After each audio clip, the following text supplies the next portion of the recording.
Hello, I'm gonna cook palitaw sa latik. I need glutinous rice, sugar, langka, and gata.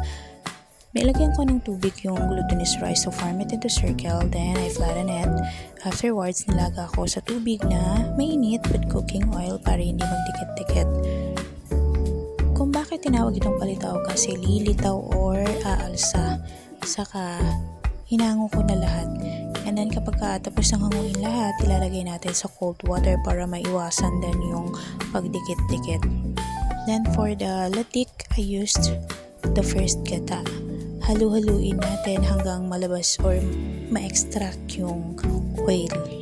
Then mamuo yung kulay brown na toppings sa biko, yun yung tinatawag nating latik. Usually, ginagawa ito kapag Lenten season or Semana Santa. In-extract yung oil para ipa-blessing. Then afterwards pa, I make the syrup. Second gata yung ginamit ko, pinakuluan.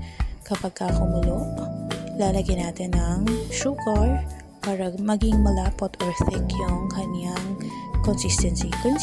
Sana all consistent. Wow! Halo-halo lang. Then, dinagdagan ko pa ng sugar. Depende sa panlasa natin. Kung gusto natin maging diabetic tayo, go.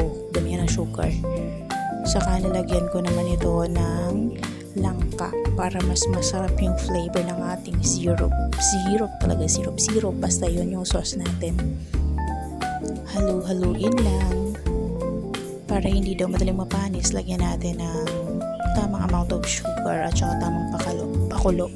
Saka na natin ilagay yung ating palitaw isa-isa para manuot sa loob ng palitaw yung ating sauce or yung syrup.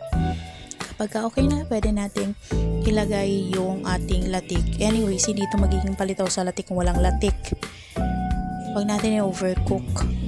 Baka kasi madunot or masira yung form ng ating palitaw. Turn off natin yung fire and then charan! This is the finished product. Langka on the top. So yummers. Pasado naman sa mga panlasang Pinoy ng mga tao dito sa bahay. Thank you!